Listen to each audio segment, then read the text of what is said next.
Hello and welcome back to Patrick Replies, the show on the second channel, which you should subscribe to if you haven't already, where I, Patrick Willems, reply to your comments and questions about the latest video. We are now so close to being caught up for the first time in like 2 years because we're covering the James Bond episode. One of our most successful ones of the year. People seem to like it. I had a lot of fun with it.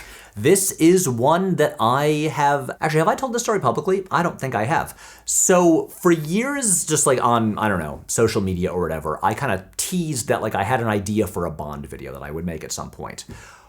Originally, I was planning on making an earlier version of this video in like April 2020. And it was the rare time where I was like, I am gonna time this to the release of No Time to Die and have it be topical, synergy, you know, the thing that I never do because I'm bad at this. And then there was a pandemic and they pushed No Time to Die just way back. Like, I don't know, at the time, was it 6 months, a year? I don't know. Anyway, I was like, well, I'll make that video whenever the movie comes out. And then the movie finally came out a year and a half later. And at the time I was really busy working on Night of the Coconut. And I was like, I don't have time to like make this Bond video right now. And so it was not topical. And then in that time, my thesis for the video ended up changing. Originally, it was going to be about the entire Bond franchise. It ended up just being about the Daniel Craig era. And then obviously, because I waited, I was able to incorporate No Time to Die, which actually I think really benefited it. Anyway, it was good that I waited 5 years to make this video because it turned out better this way. But anyway, we're here to see what you all had to say. Our own Elliot Gammons went through and pulled some selections, and I'm going to take a look at those right now and see what people had to say. Wikipedia Go says, the comparison of Spectre to Rise of Skywalker just put my disdain for the whole Blofeld reveal into so much clearer perspective. It was me all along, James, is the somehow Palpatine returned of the franchise. Basically, yeah, I mean, I already drew the comparison in the episode, but rewatching all of the Craig movies for this, when I was watching Spectre, and I hadn't watched Spectre since theaters, and I do think, to me, it is the worst Bond movie. Obviously, it is better made and better looking and better acted than, you know, plenty of the older ones. Watching it again, it really hit me like, oh, this is like Rise of Skywalker level, just franchise ending, like disastrous creative choices. It's not as bad as Rise of Skywalker because James Bond, like even the Craig era, which is a lot more serialized, has never been the like one grand saga the way Star Wars is. And so for Star Wars, it just kind of irreparably ruins everything. Or maybe not everything, but it's like the ending of the whole story is kind of destroyed. And going beyond that now, I just don't want to acknowledge the events of Rise of Skywalker because it is like irredeemable to me. And in the case of Bond, I think creatively, this is as bad a choice as the stuff they do in Rise of Skywalker. It's just that Bond has always been more episodic.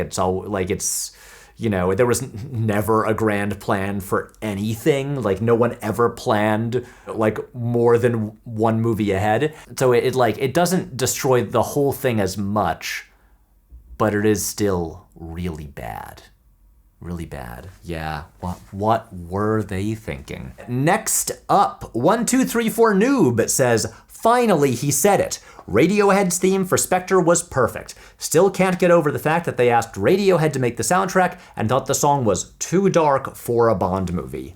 Yeah, I mean, like, does anyone like the Sam Smith song? I know it won an Oscar, but like, all I've ever heard is people talk about how much that song sucks. I will say the Radiohead Spectre song is not one of my favorite Radiohead songs. I think it's like a solid Radiohead song, but it's just way better than the one that they chose. But look, I mean, I considered doing a whole section on this in the episode, but it was already long enough, so I didn't. But like, I kind of would have loved to just talk about Bond themes and like the Bond themes of the Daniel Craig era. I am endlessly fascinated by like rejected Bond themes. I mean, Tomorrow Never Dies being like the craziest example, where Pulp did a song that just wasn't used. Crazy stuff. And then all the talks about like, oh, what songs that bands released were like kind of meant to be Bond songs, like Supremacy by Muse, which is one of those things where I'm like, I don't think they ever actually like submitted it or like were asked to make a Bond song, but it sounds so much like a Bond song. And then of course there's the talk about who will do the Bond themes in the future movies. There's so much to talk about with the songs, but the moral of the story is the Radiohead song is better. Lack the Watcher says, the fact that Patrick barely, if at all, mentions Rami Malek's Safin is a testament to how forgettable he was. Yeah, Lucifer Safin, which is such a silly name.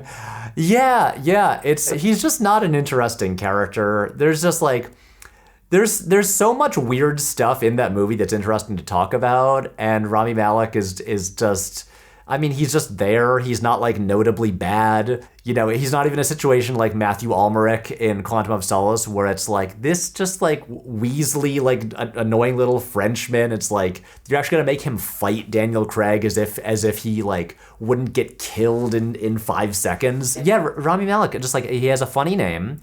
When he has that mask on in the cold open, he looks cool. Nothing else notable about it. It's funny that they're like, wow, Rami Malek's first post-Oscar performance is this. Yeah, it's just kind of nothing. Francesco8000 says, I feel that James Bond as a character is becoming harder and harder to adapt in modern movies. It's a character that was designed to be cool in a different era when the idea of what makes an action hero cool was different. Just look at how many traits have been lost over the years. Smoking is gone. Seducing every woman because he is that cool is kinda gone. The suits is mostly gone. Quirky gadgets are gone, and the drinking is not seen as cool, but as a sign that Bond is not happy. Bond is a piece of history, and Craig's Bond shows that the times have changed. You're not wrong. Obviously, like, you know, even all the way back, like in GoldenEye, Judi Dench was like calling Bond like a dinosaur, a relic of the Cold War. They were like 30 years ago, the movies were explicitly acknowledging how kind of like outdated so much of Bond as a character is. Do we really need to still be celebrating that? I mean, no, we don't. Bond is one of those things where I'm just like, you know what? I'm aware of everything that is wrong with this, and I also enjoy it. There is plenty of stuff that is like varying degrees of problematic, especially so much of just like violent male-driven fiction, you know, from like the past, like, I don't know, just forever. I recognize the somewhat toxic things that are here, and while I recognize them, I can still have fun with it. And I do think that there is a lot that is compelling about Bond, and also just like the iconography is great, and it is just fun. And I think the Craig movies, even though they are so much about, you know, Bond being kind of like out of place in the modern world and, you know, him like being like not needed anymore, they still find ways to like, you know, to use the fun stuff while acknowledging that. That said, I'm still a little bit at a loss for like what they're gonna do going forward. I have an idea of like what Villeneuve will kind of like lean into and embrace. Just like looking at his other movies, I'm like, oh right, it's gonna be, you know, it's gonna be about a lonely man walking through beautiful compositions with a lot of negative space. In terms of how they handle things like the womanizing and, you know, the violence and the drinking and stuff like that, the stuff that we just associate with Bond, I don't really know what they're gonna do. Are they gonna try for a radical update? I really do not know. Logan Q says, isn't the Blofeld is Bond's jealous brother bit right out of Austin Powers too? Yes, that is explicitly a plot point in Austin Powers in Goldmember. I didn't bring it up because even though this was, oh my God, this was like 5 years ago? Oh my, yeah, it was like November 2020.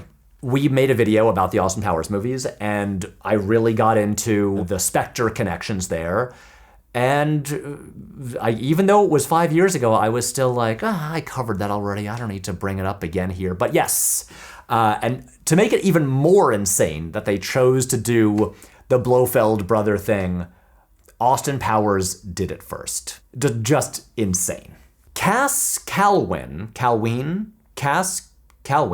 says, I would argue that License to Kill, the second and final Dalton Bond, also tried to lean into more emotional territory, even though it is revenge for a friend instead. In general, Dalton's Bond feels like a precursor to what the franchise would later fully embrace with Craig. Yes, 100%. The Dalton movies are even more so than On Her Majesty's Secret Service, kind of just like the forgotten ones. On Her Majesty's Secret Service is also like kind of the weirdest, and like in a lot of ways, like the romance and the ending make it so different than all the others. But yeah, the Dalton ones are just, those ones where like they tried to go grittier and more grounded, especially coming after the Moore movies, and people were just kind of shrugged at them at the time, and that was it. But yeah, you can draw like a straight line between Dalton and Craig. They were kind of like they were ahead of their time.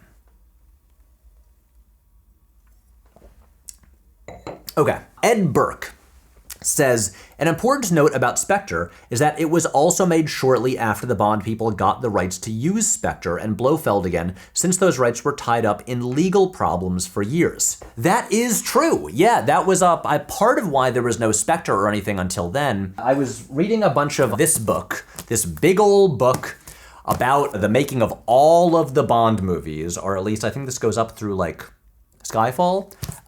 So this was a really good resource while working on the video. Multiple quotes that I used in it were from here. But really, it's not like they wanted to use Blofeld from the beginning of the Craig era. They really wanted to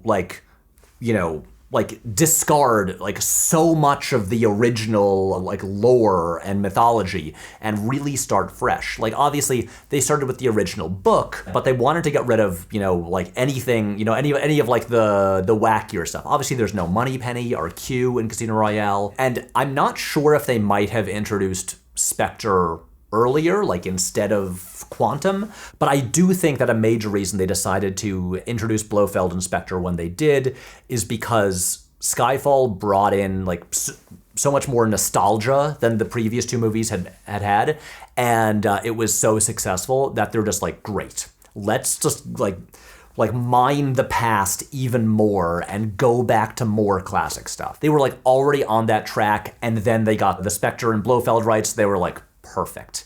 And it is a bummer because they probably would have made a very different movie if they had not gotten those rights back, and I wish they had made a different movie. Adam Dickinson says, this probably wouldn't register to a non-Brit, but it's important to note that 2012, when Skyfall came out, was such a defining year for the UK.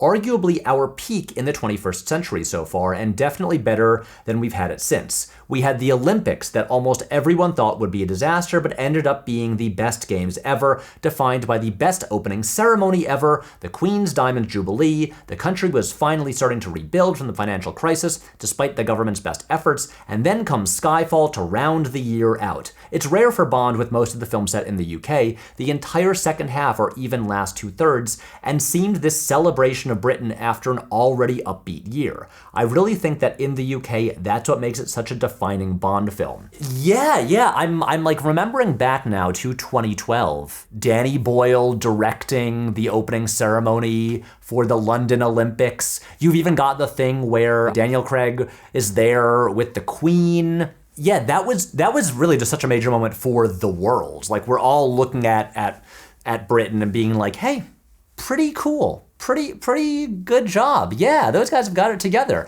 And then Skyfall comes out and is just it was huge everywhere. It made $1 billion worldwide, but I can't imagine what a victory lap that must have been in the UK. It's because also hadn't the Harry Potter series had just wrapped up, I think. And so that the other big franchise was done, and then Bond is just back and bigger and better than ever. What a time. 2012, a simpler time.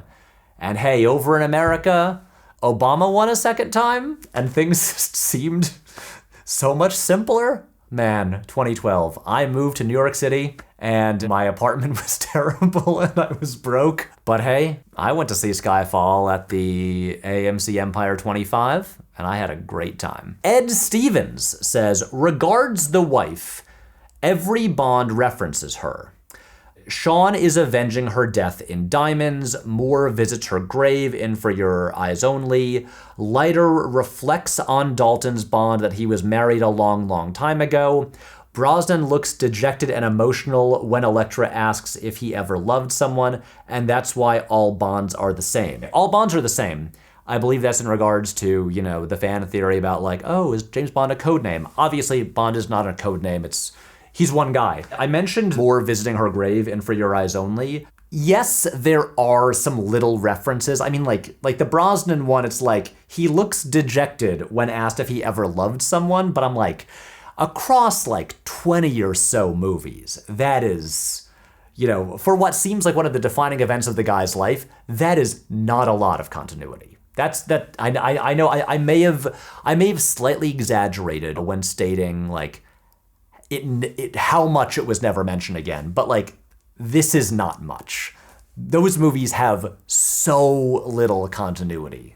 It's crazy. Orange Blaster 500 says, apparently Bezos fought with the original producers because he really wants to turn Bond into a streaming franchise where like Moneypenny gets her own spin-off. I think it's fascinating that in a time where streaming services are on the decline and studios are starting to realize it's really hard to make money off of it, Amazon and Netflix are doubling down. Yeah.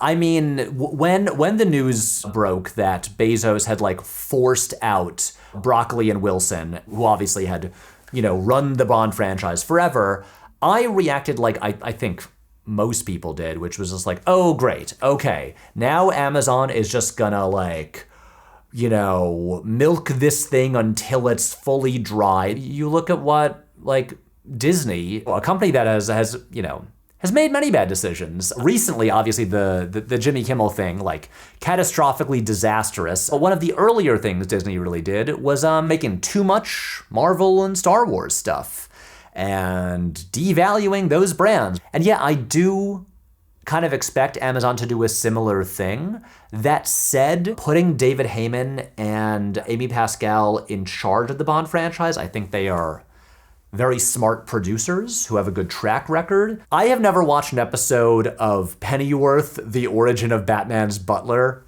but the fact that that show exists is crazy. And I'm like, do we want that for James Bond? Do we want to know about Q's backstory? Did he work for like a revolutionary group, like building explosives or like robotics or whatever? And then like the IMF, he's like captured and given the choice, like, do you want to work with us or go to jail? Yeah, I don't want to see that. Make a Bond movie every like 2 years or so. That's all I want. Optimegatron Godzilla says, as far as I'm concerned, Blofeld didn't literally orchestrate what happened in Casino Royale, Quantum of Solace, and Skyfall. He was simply saying that he was indirectly responsible due to the fact that the main villains of those films were each coincidentally part of either Spectre or its shell organization, Quantum. Also, Blofeld did not create Spectre for the purpose of ruining James's life. He's a sociopath who's hellbent on world domination. Okay, maybe he is, but in this movie, when he says, it was me, James, the author of All Your Pain, he doesn't say it was me, James, the CEO of the publishing company of All Your Pain. He says the author, like he wrote it all, like he's the guy who came up with it. And so that's how I interpreted it, and I think it's how most people interpreted it. And it seemed like that was how it was meant to be interpreted. So yeah, I'm not as charitable about this as you are, Optimegatron Godzilla. I still think it sucks. Jake Soleski says, I love how the Craig era is supposed to be the entire bookend movie arc that begins and ends his entire saga. It is. It's the whole thing. It's like, this could be funny actually, if every future Bond era is like a complete story where it's like the person starting their career and then they either like retire or die at the end. Wouldn't it be fun to be like, you know, every decade we're like, ooh, how is Bond gonna die this time? I think it could be fun. Ion Fital, this feels like an acronym that I'm not understanding. It says, personally, I don't think Bourne is responsible for the grounded spy/action movies because 1 year earlier, 24 appeared, which is a TV show, but it's still very realistic and grounded. And even before that, movies like Shaft and Shaft's big score were grounded and realistic. Okay, I have questions that you won't be able to answer because this is not really a dialogue. So Shaft is in like the 70s movie? I mean, yes, but there were so many like grounded and gritty 70s movies. That was like the thing in the 70s, things being grounded and gritty. Or do you mean the Samuel L. Jackson Shaft from like 2000, 2001, around there? I don't think that really had an influence on the Bond movies. 24 was a very popular show, and obviously, you know, very tied to like the time and, you know, like post 9/11, the war on terror and all of that stuff. It was very popular. It may have been influential. I would not be surprised if it did play a role to some extent, but also literally in the interview I quoted, you had Lee Tamahori, director of Die Another Day, going to see The Bourne Identity with the producers and being like, oh shit, things have changed. These movies have to evolve. So they're like, the people who make them are acknowledging that the Bourne movies were like a wake-up call for them. So I do think that Bourne was responsible. Also, you just look at the amount of times that the Bourne movies are cited by people in the film industry as like a turning point just for like, I mean, like the way action scenes were like shot and the way they looked. They were like hugely influential movies. And yeah, and I don't think in that time movies were pulling a lot from TV yet. TV was still like a bit of a lesser thing, no matter how popular it got. So yeah, I think that my thesis is still correct. Usul says, by the way, the plot of Spectre is quite similar to Captain America: Winter Soldier.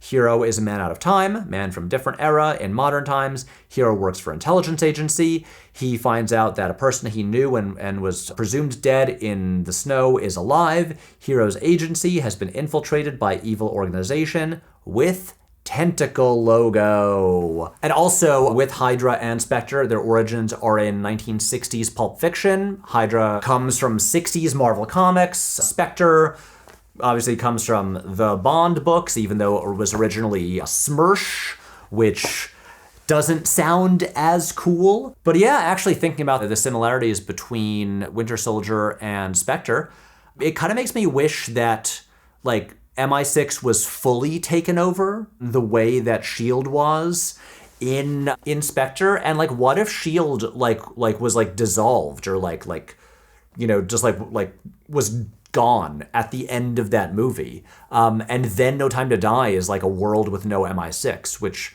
I mean, seems difficult because like, it's like, you know, the British government, they would make some kind of like intelligence arm. Because it's like, you know, they would have to. I'm just like, I'm still thinking about how I think just because of the way the movies are structured, Marvel kind of squandered a fun status quo of S.H.I.E.L.D. being gone. And I'm like, man, what would Bond have done? Yeah, it's a fun new status quo. Although he leaves MI6 anyway, and then there's like the 5-year jump in time. And it's like, you know what? I don't know. Let's just move on. Kiki says, I still hold that Quantum of Solace is the second best one of the Craig films. Hot take. The villain's scheme is scary simply because it's realistic. An overarching supervillain with a vast shadowy network isn't nearly as scary as a billionaire exploiting the poor.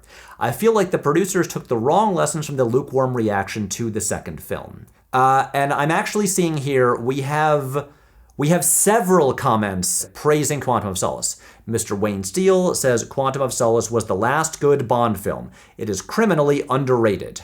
ORFAO, whatever, says, shocker that the American doesn't like the Bond film that makes the CIA the bad guys. Not liking Quantum of Solace is a good barometer of poor taste. Okay. A lot of Quantum of Solace defenders coming out of the woodwork. I did also I took a little peek just like at like the top comments in the comment section, and I know people were talking about how like, oh, the Quantum of Solace villain plot is like the most realistic one because it's just like, it's a billionaire stealing water. And I'm like, yes, it is more realistic. It is much closer to, or simply like representative of things that actually happen in the real world. And you know what? I don't think that makes it any more interesting. Yes, billionaires exploiting poor people in Central American countries is a bad thing. Taking or exploiting or seizing or polluting water supplies is a bad thing. Yes, all of that stuff is awful in the real world. Look, I know we all want to be like good leftists and like, you know, support the movie that seems like it has the best politics, but if the movie is still boring and also has absolutely fucking dreadful action that has not aged well, that is still like terribly covered and edited and looks like garbage, yeah, that doesn't make the movie good. Danny Darkspace says, great video, disliked it for the American pronunciation of Craig. Rude to press the dislike button for that. That is petty and small of you, and I don't appreciate it. Yeah, I've seen the clip of Daniel Craig on Stephen Colbert correcting his pronunciation. When you've got an American accent, it just doesn't come out naturally. We want to, you know, like blunt Craig. But if you have a British accent, Daniel Craig, you know, is just, that's like how you talk. It's just a more natural thing. It's a struggle for us. This is once again the British trying to keep us down and impose their will upon the colonies, and I don't appreciate it. Okay, and so the YouTube comments are donezo. That was, you know, pretty painless. I thought it was actually a fun time. And now, 1 second, pause for wine. Lovely. Now, we are jumping over to the questions from the Ask Patrick channel in our Discord server. I will now do the plug that I do in every episode. So, let's get the mic down here. Okay, hey folks. So, we have a Patreon for the channel. We have for many years. I don't promote it very often. I probably should promote it more. But look, you know, the Patreon, we don't offer a whole bunch of extra perks. I'm not gonna mail you things unless, okay, there is like a really high tier where I will mail you something. But in general, there's not a lot of rewards. But it's basically for if you enjoy the videos and you just got like a few bucks that you just like wanna get rid of each month. That stuff, it really adds up, and it's a great way to support the channel and really just help us pay all the people who work on these videos. Because this is an independent operation, and so the Patreon is terrific. We really appreciate it. We've also got, you know, goals for like fun videos we'll do if we get like the Patreon numbers like to certain points. But I say all of that because one of the perks of the Patreon is it is the one way that you can get access to our Discord server, which is a lovely place. It's just like a nice little fun community. And when you're there, you know, you can just like chat about movies or whatever. And there is an Ask Patrick channel where you can ask me whatever you want. If you ask a question about the latest video, I will answer it in a Patrick Replies video. And also, but if you want to ask about anything else, like what I had for breakfast this morning, then I will answer it in Discord. So there you go. And so right now that I've said all of that, and I'm sorry for regular viewers who had to listen to it again, now I will answer the 4 Discord questions. Up first, Crusher says, with Denis Villeneuve being announced as the director of the next Bond film the day your Bond essay was released, what sort of James Bond film do you expect Villeneuve to make? So I talked a little bit about this earlier, where I really do think he will lean into the inherent loneliness of being James Bond. Because if you look at all of his other movies, they're all about lonely people. Like the Dune movies are kind of about like the loneliness of being this sort of like prophesized chosen one, being like taken to this other planet with your parents where you don't know anybody, how like isolating that is. Blade Runner 2049, obviously one of the loneliest movies ever made. Arrival, look how lonely Amy Adams is just trying to connect and communicate with someone even if they're an alien. I think that he's latched onto the loneliness of being this guy who has this ghost-like existence where he just like does these missions, but he never has like real attachments.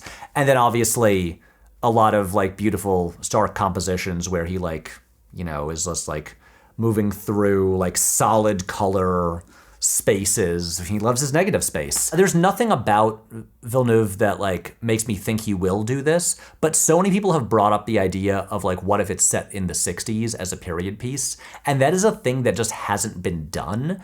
And if they want a fresh angle, I'm like, that seems like a cool way to do it. Also, it's a thing where I think what happened with Bond movies and then just like so many action franchises, like I think this has become a very big problem with the Fast and Furious movies, is just like the advancement of technology has now just made them all into like sci-fi movies where they're all about some like crazy satellite AI technology. And I'm just like, let's cool it with this stuff. What if it was just about like, I don't know, a bomb or a laser or whatever, or like just someone trying to shoot someone else? That seems enough for me. And so, yeah. So that's my take on Villeneuve, but really, this could be anything, and I just don't know. Apathy Monger says, did you read all the Bond novels for the Bond video? Any thoughts? No. So I bought all the Bond novels. I bought, you know, cool printings from, I think these were printed in the 60s. Yeah, these are editions from the 60s, but they look great. Just bought a box of them all together on eBay. No, I only had time to read Casino Royale, which is interesting because the events that happen in the book happen in the movie, but almost the first half of the movie is just made up for the movie. It's not in the book at all. Like, he's already at Casino Royale when this begins. But yeah, have not read any of the others, but I intend to at some point. I'm like, now it's not for work, it's just for pleasure, and I want to read more. I listened to all the audiobooks a few years ago after the cinema near me did a 6-month, 1-a-week re-release of all the movies and mostly liked them. The books are very dated, but I really enjoyed some of them. From Russia with Love and Casino Royale are the best, but Thunderball is the one that surprised me for how much better it was than either of the movie adaptations. Ooh, and the book versions of M and Felix are both great characters. Some of them are quite bad, though. The race stuff in You Only Live Twice is much worse than in the movie, oh boy. And Moonraker and The Man with the Golden Gun don't work at all. Part of why I want to read them all is because I'm just, like, I want to read Moonraker because I'm like, I'm pretty sure they don't go into space in the book. And I'm like, I really want to know how like loose the film adaptations are. Like, what do they take and what do they leave behind? And then I'm also just, I know I like just looked up like some like plot synopsis stuff that I talked about in the video, but I am curious about just like the sense of continuity in the book series. I know he like loses his memory at one point. Like don't expect me to talk about these at any point. I'll just probably like read one every so often for pleasure over the next several years, but I do intend to read more. Crantastic is back again with 2 James Bond questions for you, Patrick. Number 1. One of my grad school professors, who FYI is a black scholar specializing in Afrofuturism, had an interesting take on why James Bond always needs to be a straight white guy, having to do with the semiotics of the character. He argues that, along with Doctor Who, they are both fantasies about Britain as a colonial power. But whereas Doctor Who is the cultural apology for British imperialism, with the Doctor being a British gentleman who has adventures in exotic places but is respectful of the cultures and peoples he encounters, James Bond is decidedly an unapologetic wish fulfillment fantasy about Her Majesty's Empire still being able to exert influence abroad.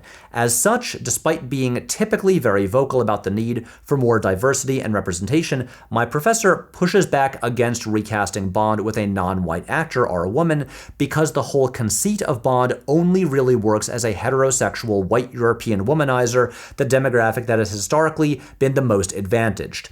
Thoughts on if Bond needs to always be played by a white British dude? This is I gotta be careful about what I say here on the internet, because I do not want to be accused of being like, you know, hey, no more race and gender swapping of characters. But what I will say is, your professor's take, I have read similar takes before, and I tend to agree with that take. I will say, I would not be angry at all or like, opposed to if like, I don't know, I mean, he's too old now, but like if Idris Elba had been cast as Bond, or like if like Dev Patel were cast as Bond, or a female Bond. But that said, I do tend to agree that, yeah, him being a heterosexual cis white man is kind of like key to who this character is and what he represents. That said, I'm totally down to see other takes. I'll watch whatever you do. But yes, I think I'm on the same page as your professor here. But also, I would not necessarily have said this out loud in a publicly released video if you had not said that your black professor had said it first. Number 2. In talking with my buddy, who is just as obsessed with Bond as I am, I brought up once how Live and Let Die, despite strongly implying the supernatural exists in the James Bond world, it still somehow felt more believable and realistic than anything that happens in Moonraker. My friend explained that's because, for all its flaws, Live and Let Die better understood the blaxploitation genre better than Moonraker understood Star Wars. I mean, I do tend to agree. I also think a big part of it comes down to like the implication that maybe there are supernatural forces, as opposed to simply being like, oh, this is science fiction now, here are people in space shooting lasers. Where that is just like, oh, this is fully science fiction, and the other more just hints at a different genre. When it comes to like one genre like bending into another, it's easier for us to accept bending toward another genre as opposed to just like taking a big jump and then landing in a different genre. Our final question from Mazoki. Patrick waves. Hello. Had to pause the Bond video during your comic tangent to ask you this. What shelves do you have? I have the bookshelves from Floyd. I bought them a few years ago, after many years of everyone on the internet complaining about how my IKEA Billy bookcases were bending and sagging, although they were not breaking. They were fine. They were doing fine. But yeah, I replaced them all with the Floyd bookshelf, which I really love. And also I love that you can like keep extending it and like just like buying like extenders if you want to make it like keep going wider and wider. Phenomenal bookcases. They're not cheap, but I think they were worth the investment. I love them a lot. And that is the end. That's the end of the Bond Replies video. There is no mail because I have been shooting, I think I've shot 3 of these in the past week, and so I'll check the P.O. box at some point next week. But yeah, so far, Elliot hasn't even pulled comments yet for the de-aging video because it's only been on YouTube for like 4 days, I think. And so I'm caught up. I'm caught up on the Replies videos. Genuinely, this feels great. This feels really good. I have just had these hanging over me for so long, and now finally, I'm free. Well, thank you for watching. Thank you for posting comments and, sending in questions and all of that. Also, send us some physical mail because, as I've said before, that is my favorite part of these videos. I just like opening stuff and seeing what's there. It's a lot of fun. And so, yeah, that is all for now. We'll be back here at some point in the near future talking about digital de-aging, and I'm gonna go to dinner now. Good night.